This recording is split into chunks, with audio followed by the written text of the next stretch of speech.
Добре дојавте во Надкаст, јас сум Љупчо Светановски. Имам чест денеска мој гостин да биде Александар Николовски, вице-премиер, министер за транспорт, дел од извршниот комитет на ВМРО-ДПМН. Добре дојде. Благодарам на поканата и поздрав на сите што не гледат.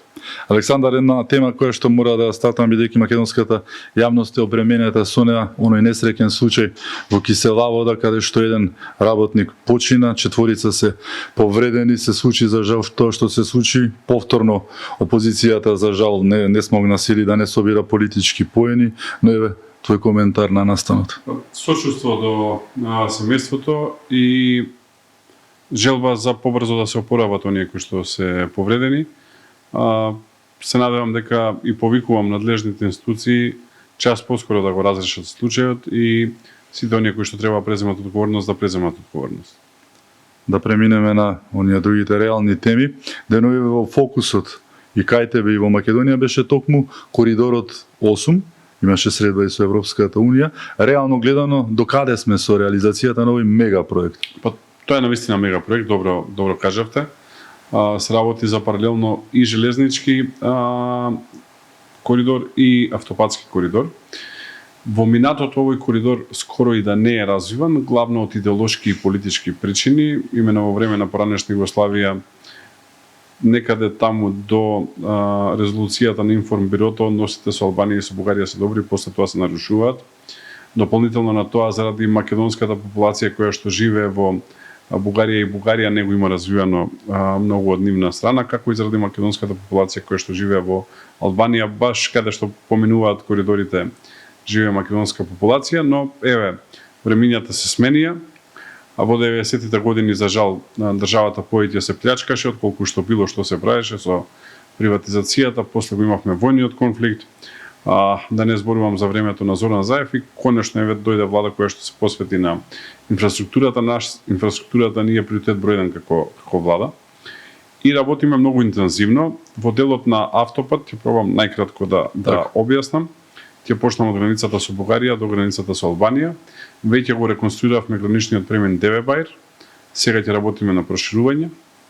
Ја пуштивме во функција обиколницата на Крива Паланка. Во пуштивме во функција експресниот пат од Крива Паланка до Страцин. Она што останува сега е Страцин-Куманово, односно Страцин-Романовце. Тоа е проект кој што веќе следната година ќе почнеме да го работиме со поддршка на Европската унија во рамки на планот за раст. Од Куманово преку обиколница на Скопје до Тетово веќе има автопат. Од Тетово до Гостивар градиме автопат. Почнавме ние како влада да го градиме, без разлика што говорот беше подпишан претходно. Од Гостивар до Покојчани популарната стража кај народот, исто така градиме автопат, ние почнавме да го градиме исто така, без разлика што беше претходно подпишан договор.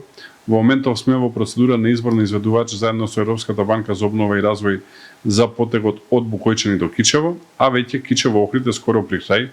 Тоа е оној заборавен проект на од кој што сите си има откажано и кој што ние како влада кога бевме избрани решивме да го завршиме. Веќе 37 километри се завршени, од кои што 34 се во функција. Очекувам до крајот на годината да биде целиот завршен. Она што преостанува е спојот со Струга и со граничниот премин Ќафасен. Тука имаме одредени предизвици поврзани со заштитата на регионот од страна на УНЕСКО. Ќе разговараме со нив не дали ќе има решение, туку по која траса ќе оди решението.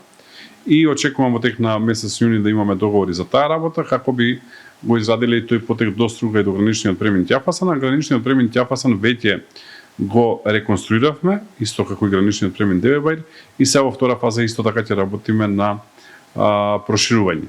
На трасата на овој коридор има и два аеродроми. Скопскиот е во одлична кондиција, Охридскиот прв пат се реконструира, реновира и проширува од својата изградба, а уште еден куриозитет, до минатата година воопшто не беше впишан, односно беше еден вид дивоградба, прв пат го впишавме како имот на државата. Во делот на железницата, од Скопје до Куманово постои железничко поврзување. Кога беше избрана оваа влада се зафати на поврзувањето со Бугарија. Минатиот јануари ја ставивме функција железничката пруга од Куманово до Белјаковце. Во моментов многу интензивно работиме на потегот од Белјаковце до Крива Паланка. Потегот Куманово Белјаковце е 32 км, Белјаковце Крива Паланка е 34 км. И она на што сум особено горд е што минатата недела излезе тендерот за надзор за третата, најтешката делница, која што е само 24 км, но исклучително тешка. А очекувам во следните недела до две да излезе и тендерот за изведба, како би имале целосно железничко поврзување од Скопје до границата со Бугарија. Тука заеднички ќе оградиме меѓуграничниот тунел и веќе Бугарија треба низиниот дел да го изгради за да се спојат, би рекол, после децении, ако не и векови, Скопје и Софија. Многу сум горд што минатата година во ноември месец подпишавме договор со Бугарија, еден од ретките светли точки во односите помеѓу двете држави за реализација на железничкиот коридор. Ако гледаме веќе на западната страна, тука работиме исто доста интензивно. Веќе работиме бајпас, односно обиколница на градот Скопје со цел да карго возовите веќе не влегуваат во Скопје, со цел да не загадуваат, што ќе е многу значајна. Паралелно го работиме и проектот Градски воз, а од тука продолжуваме и со железничката линија која што во моментов постои, но за жал е во многу лоша состојба, тоа е пругата која што оди од Скопје преку Јагуновце, Тетово, Гостивар до Кичево. Таму веќе работиме со Европската унија на подготвителни работи и очекувам следните 2 години да можеме да објавиме тендер за изведба на железница од Скопје до Кичево. Тоа е била првата фаза, а втората фаза многу ќе зависи од тоа дали Албанија ќе се нафати на исти начин да инвестира како и ние, имајќи предвид дека пругата од Кичево до Охрид, Струга и граница со Албанија ќе чини некаде околу 2 милиарди евра. Само за споредба, целокупните капитални инвестиции во текот на годината во државата се 750 милиони евра, што значи дека ако успееме да постигнеме исти договор како што постигнавме со Бугарија, тогаш ќе градиме железница кон Албанија. Ова е најкратко што можам да кажам. Се работи за мега проект, за огромен проект, заедно со брзата пруга на коридорот 10, имајќи предвид дека на коридорот 10 веќе имаме автопат, се работи за потенцијална вкупна инвестиција од 5 милиарди евра. Во моментов се реализира некаде околу нешто испод 2 милиарди евра, а кога ќе се додаде брзата пруга ќе имаме дополнителни 2 милиарди евра, што се огромни пари за Македонија и се огромна придобивка за македонската економија. Како држава може да го следиме тоа? Зборувам за моментот токму околу финансиите, дали што се вели сме солвентни да го исполниме тоа финансиски, еве вие како влада, во каква кондиција сме? Да, одговорам со ној стереотип, ако не се краде има пари, но навистина е така. Честно настапивме, нема корупција, нема криминал, во такви услови пари се наоѓаат. Прво се спремни меѓународните кредитори или инвеститори, како што се нарекуваат финансиски, да вложат пари кога гледаат дека нема криминал, нема корупција, има транспарентен процес. Исто така буџетот е во одлична кондиција. Тука најголемо внимание посветува премиерот, но огромна работа прави Министерката за финансии, на која што навистина сакам да ја честитам за сето она што го прави, да во едни вакви тешки услови на светска глобална криза и со војната во Украина, а сега уште повеќе со војната во Иран, да буџетот е во оваа кондиција нешто што ретко која држава може да се пофали, така што во такви услови тоа нас ни дава голем простор да можеме инфраструктурно да инвестираме, затоа што вакви големи проекти без директна посветеност на премиерот, без поддршка од министерот за финансии не се прават и затоа сакам да им се заблагодарам. Уште една работа која што беше дефинитивно закочена, тоа беше во минатата влада, проектот со Бехтел и ЕНК, Тетово, Гостивар, Букојчани. Да, тоа е дел од овој коридор. Немаше ни експроприации, ништо не се случуваше на терен. Практично, лично таму беше подпишан договор, беа исплатени 240 милиони евра аванс, денар не беше сработен за тие пари и ние се соочивме со една дилема. Опцијата која ни беше? Или да го раскинеме договорот, и ако го раскинеме договорот, ќе завршевме на арбитража, најмалку уште 250 милиони евра ќе изгубевме, што значи ќе добиеше изведувачот 500 милиони евра неработени. Мислам дека едва и чекаја да го раскинеме договорот, затоа што тие пари не можат да ги сонуваат, камоли да ги заработат. Или втората работа беше да ги натераме да работат и да ги сработат парите кои што им биле платени, и ние решивме да го направиме тоа и веќе отворивме 3 големи фронта. Тоа е автопатот Тетово-Гостивар, тоа е автопатот Гостивар-Букојчани или популарната стража, и тоа е автопатот Прилеп-Битола, така што тие 3 големи фронта се работат. Сега ќе видиме, како што кажав, што ќе правиме со четвртиот фронт, но 3 големи фронта веќе имаме отворено. Се работи за најголема инвестиција во автопати кои што паралелно се градат во државата. го спомена оној автопат кој што стана веќе урбана легенда, Кичево Охрид, со децении да не речам, а не па со години, не се чепкаше на него. Веќе сме во втора деценија. Кога можеме да очекуваме кај него да бидат завршени? Таму кога бевме избрани, ние дадовме јасна заложба дека нема да го менуваме последниот рок кој што беше наметнат од претходната влада, која што иако ништо не работеше, само анекси правеше и продолжување на рокови. Рокот е крајот на оваа година и до крајот на оваа година ќе го завршиме. Иначе овој автопат почна да се гради во февруари месец 2014 година, се извинувам, 13-та се потпиша договорот, што значи повеќе од 12 години се гради, но оваа влада го гради само 1 година и 9 месеци и за 1 година и 9 месеци направивме повеќе од колку претходните 7 години на владата на Зоран Заев. Тоа може да го видат луѓето, кога бевме ние избрани, не километар, метро асфалт немаше. Значи на целокупната траса од Охрид до Кичево во јули месец 2024 година, кога оваа влада стапи на функција, немаше ни едно метро асфалт. Нас ни беа потребни околу 3 месеци да го проучиме проектот и да изнајдеме решенија и некаде веќе во октомври почнавме да го работиме и затоа велам во овој период од година и некаде 9 месеци постигнавме многу повеќе од било кој било претходно што постигнал. Веќе минатото лето на 2 пати пуштивме 2 делници, кои што заедно сочинуваат 34 километри и очекувам за многу брзо време да пуштаме нови делници. Се работи со одлична динамика. Најтешкиот дел го стабилизираме со галерии, нешто што прв пат се гледа во целиот регион. Јас кога тоа кажав, имаш некој коментираше, има на Игуменица, има во Црнагора, да. Има по една или по две. Ние имаме 14 галерии во серија, што е на врв на инженерско чудо и нешто што освен во Швајцарија на тлото на Европа не можете да го видите, што ќе се согласите за држава од 1.800.000 жители е огромен предизвик прво да се тоа целото испроектира, а после тоа и да се изведе и драго ми е што домашни фирми тоа прават, покажуваме дека имаме капацитет како држава и проектирањето и изведбата го прават домашни фирми, на што сум особено горд. Уште еден проект кој што беше наречен фамозен, но и предпоставувам ќе биде исто така инженерско чудо. Зборуваме за оној поради бугарите стана фамозен тунел кон нив, како што кажа и ти, тендерот за третата фаза е веќе излезен, ќе почне да се работи на тоа, ќе се дојде до тунелот. Како одат таму работите, бидејќи Бугарија направи многу чуда околу него за да конечно се смират работите. Таму, знаете како, ние влеговме во еден политички вртлок кога бевме избрани, кој што се случуваше во Бугарија.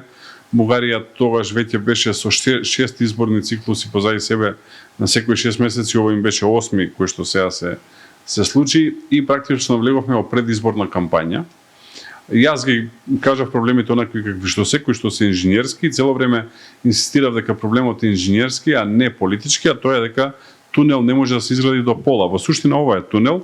Тунел е цевка која што се поставува во планината. Не е вака едноставно како што кажувам, но визуелно е ова. И ова не можете вие да го поделите на пола и до тука да имате тунел кој што ќе застани овде, ќе се сруши целата планина на него. И јас само велев, дајте да се договориме кој ова ќе го изгради. Дали ние ќе го градиме, дали Бугарија ќе го градили заедно, прво и второ по чив проект. И се договоривме дека ќе го градиме заедно, а дека ќе се користи проектот на Македонски железници инфраструктура кој што го има направено. За среќа, дојде разумен човек во Бугарија, морам да му се заблагодарам, тоа е Гроздан Караджов, кој што беше во тоа време вице-премиер и министер за транспорт и врски на Бугарија. Седнавме со човекот минатата година во јуни месец во Истанбул, се разбравме, се договоривме, имавме еден долг суштенствен состанок, како производ на тој состанок во ноември месец подпишавме договор кој што во текот на месеците ноември и декември беше ратификуван од двете собранија и во Македонија и во Бугарија, и сега со завршувањето на последните избори,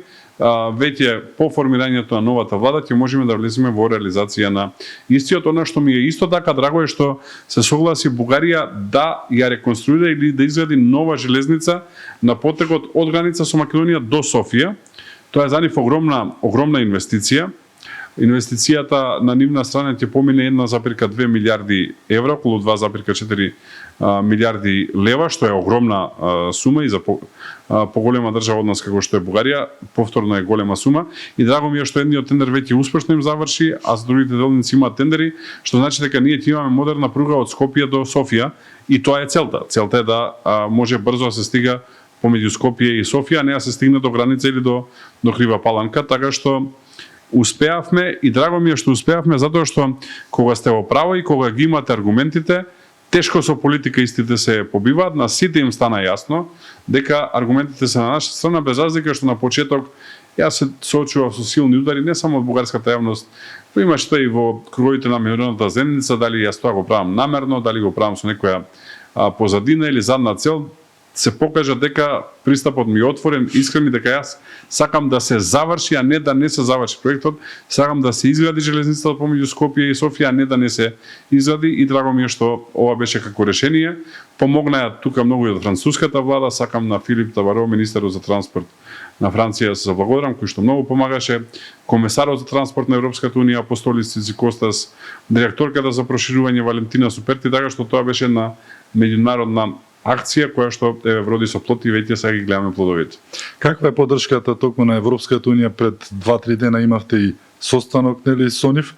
Каква е поддршката, бидејќи се работи за есенцијални проекти не само за Македонија, за Европа? Многу се заинтересирани. Да. Коридорот 8 НАТО Алијансата го прогласи за втор најзначаен безбедносен коридор во рамки на Алијансата, так, затоа што почнува во Италија преку Драч, Тирана, Охридското езеро, Скопје, Девебајр, Софија, Бургас, Варна, завршува во Одеса. И е многу значаен во овие глобални случувања кои што се случуваат, додека коридорот 10 па е најдолгиот и највитален економски европски коридор, почнува на пристаништето Пиреа во Атина, завршува буквално во Хелсинки, така што се многу заинтересирани за развој на двата коридори. Ние имаме среќа, без разлика што сме држава што не излегува на море, да два паневропски коридори се сечат токму на територија на Македонија, источно од Скопје, а да третиот паневропски коридор, тоа е коридорот 4 или коридорот Струма, поминува паралелно со нас по реката Струма низ Бугарија, поминува тој коридор, така што е на ваква уникатна географска локација не можете да најдете со ниједна друга држава во Југоисточна Европа, што ние се обидуваме да го искористиме. Ако во минатото географската положба на Македонија значила балкански војни, значила Прва светска војна, значила обид да се заграби Македонија, за жал и поделба на Македонија, сега таа географска позиција сакаме да донеси економски бенефит и да значи многу подобар живот за граѓаните на Македонија. Опозицијата прошири уште една скепса токму околу Струга Ќапасон, го спомена овој момент, но колку што јас разбрав и тоа што го кажа ти, не се работи за прашање дали ќе има автопат, туку прашањето е само трасата. Да, имајте предвид дека некојаш јавноста заради изразите има погрешна перцепција, мисли дека е заштитен само градот Охрид или само старото градско јадро. Во суштина заштитата се работи на териториите на 4 општини кои што гравитираат кон Охридското езеро. Тоа е општината Подградец на страна на Албанија, општината Охрид со целокупната своја територија, значи од Светинаум до Подмолје, општината Дебрца со целокупната своја територија од Подмолје до Пресека и општината Струга со целокупната своја територија од Подмолје до Радожда на другата страна. Така што сето ова е заштитено. Ние не сакаме да го изгубиме тој статус. Има јасни препораки на УНЕСКО и сме спремни со нив да поразговараме не дали, туку како и од каде ќе поминува оваа траса и во заеднички договор ќе изградиме. Така, но уште една работа на која што се фокусиравте, мислам, многу и која што беше црна македонска точка, зборуваме за патот, тогашен пат, а сега ќе биде автопат Прилеп-Битола, се вложи многу труд и внимание. Еве, ти најави дека пролета следна ќе биде реално да се вози по него. Колку е реално да го очекуваме? Таму добро оди работата, само да сум прецизен, не реков дека следна пролет целиот ќе биде завршен, рокот за завршување 2029 година. Так. Зборуваме за еден дел, работата оди добро, повеќе од добро, имаме само една обструкција. Се работи за десетина собственици на диво изградени вили и хациенди со базени во околината на Прилеп. Имајте предвид дека на целата траса помеѓу Битола и Прилеп, затоа што е рамничарска положбата, поминува низ Пелагонија, не може да се најде материјал, народски кажано тампон, со кој што може да се гради овој автопат, и локацијата е во близина на местноста Ореовец.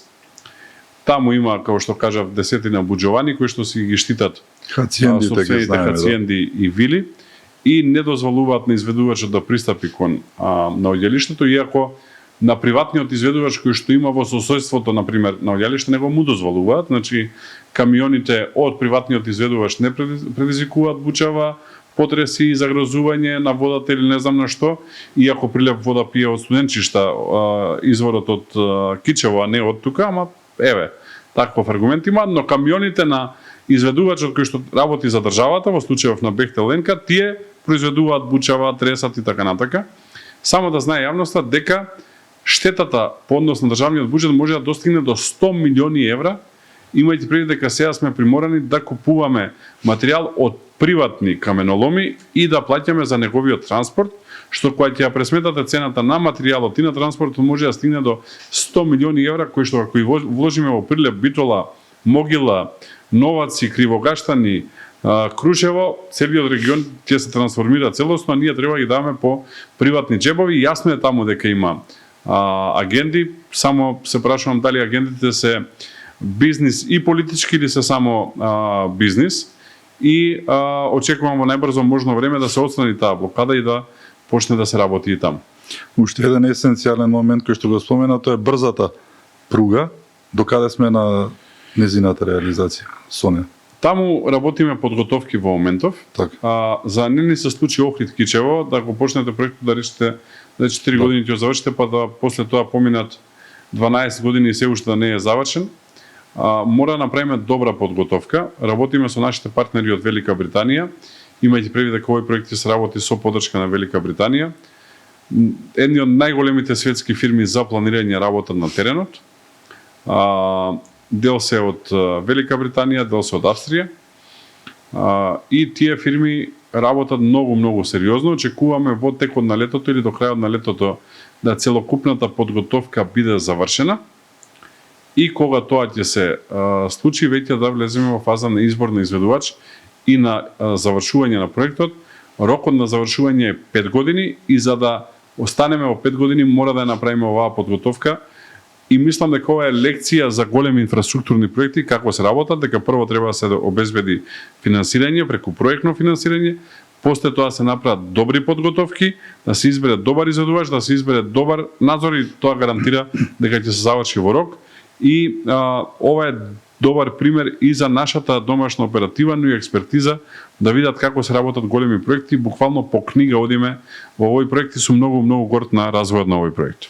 Ова е комплексен проект кој што нема да подразбира само брза пруга, туку обнова и на сите станици, но и на возниот парк, значи многу работа. Точно, јас малце на шала зборував на овој состанок со Европска унија, кој ќе ги изградиме автопатите, таму немаме проблем затоа што колите, автобусите, камионите приватно се купуваат, но кога ќе изградиме железницата треба да купиме и возови за да може да оперираат по неа. Веќе Македонски железници транспорт подпиша договор за финансиска поддршка од страна на Европската банка за обнова и развој за набавка на најмалце 5 електрични локомотиви кои што треба многу да помогнат, а сега работиме со Светска банка на набавки на возови.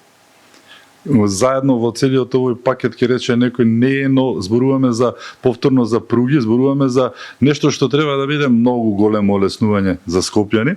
Во тека реализацијата зборуваме за градскиот воз, каде што сте директно вклучени како министерство, нешто што треба да го олесни скопскиот живот во многушто. По мене тоа е еден од најзначајните проекти, иако финансиски не е така голем, кој што го работиме, затоа што прво ќе многу ќе помогне во намалување на загадувањето во Скопје, второ ќе осмени стилот на живот, особено за приградските населби, и трето мислам дека ќе воведе на култура на помалце користење на возила, повеќе користење на воз.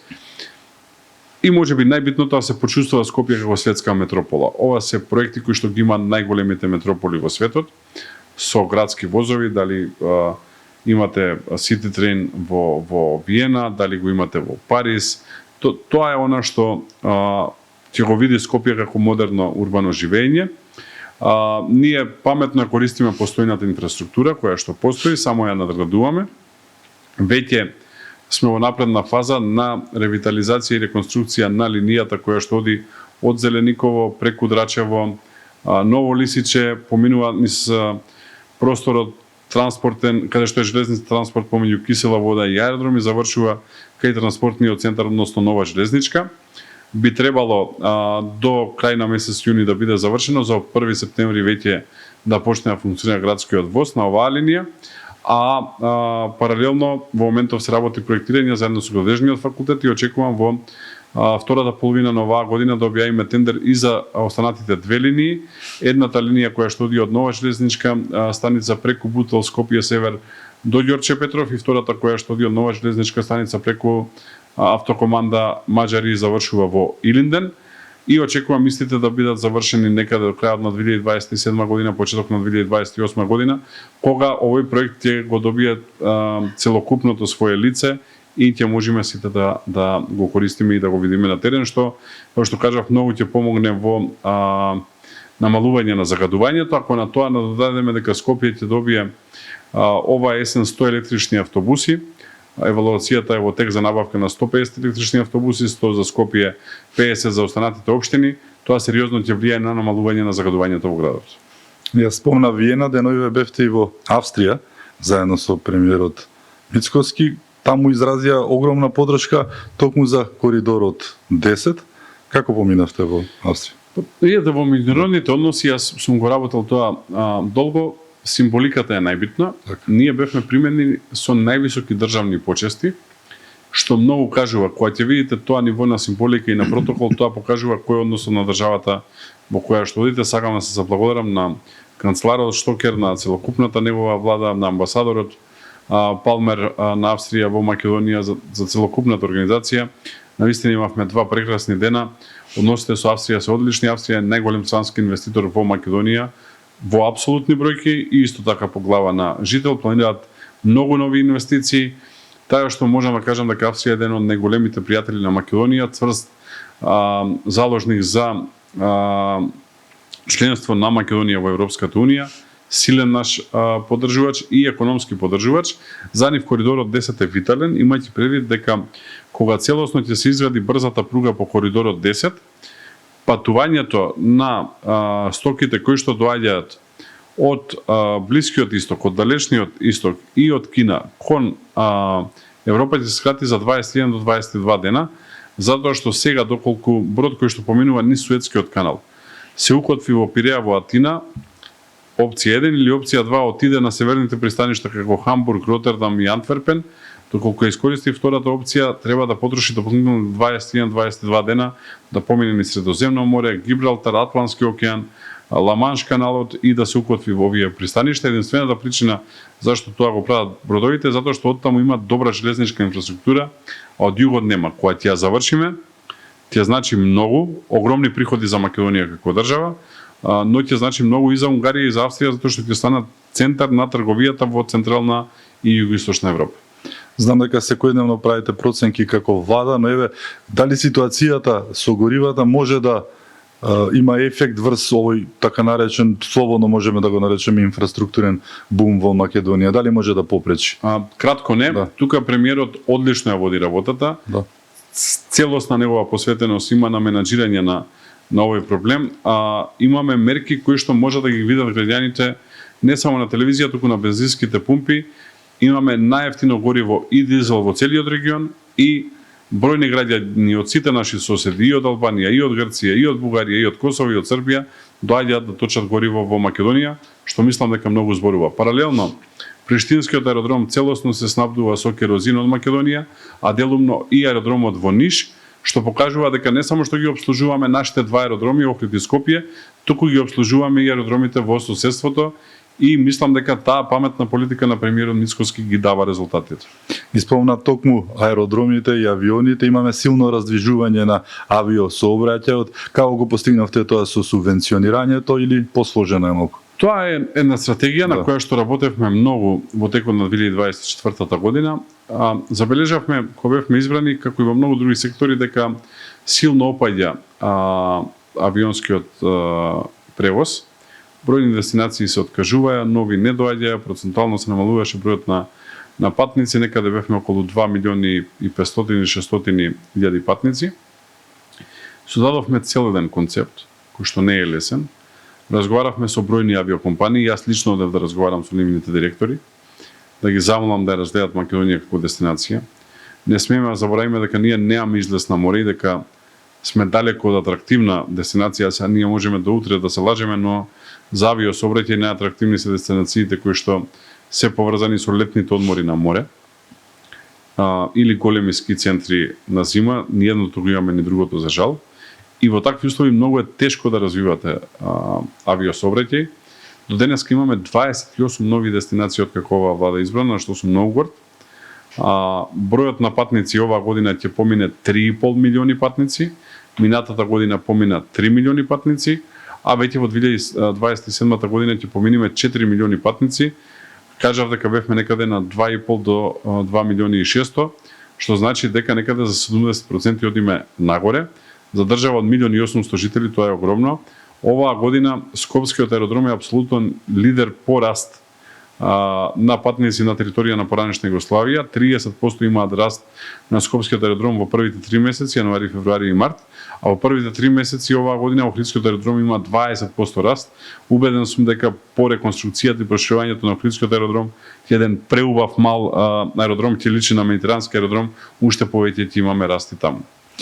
Кај да е 2 години ќе направите како министер и вице-премиер, но зад себе веќе имате бројки и проценти кои што значат рекордна реализација на капиталните инвестиции. Да, затоа се напротив. Оваа година веќе сме некаде на 74% реализација. Внимавајте, тоа треба е за цела година. Значи ние за 4 месеци имаме реализација на 74%, што значи ни останува 26% за сите 8 месеци. Имаме ребаланс на буџетот во следните месеци и половина. Секако јас се замолам да доколку може добиеме дополнителни средства како би реализирали нови проекти надвор од овие што беа предвидени, имајќи предвид дека веќе 3/4 од буџетот за капитални инвестиции го потрошивме. На ниво на влада исто така бројката е огромна, веќе поминува 36%, што е далеку над процентот на време што е поминато од почетокот на годината, така што сум многу горд на овие бројки. 2026 помина 4 месеца, нели?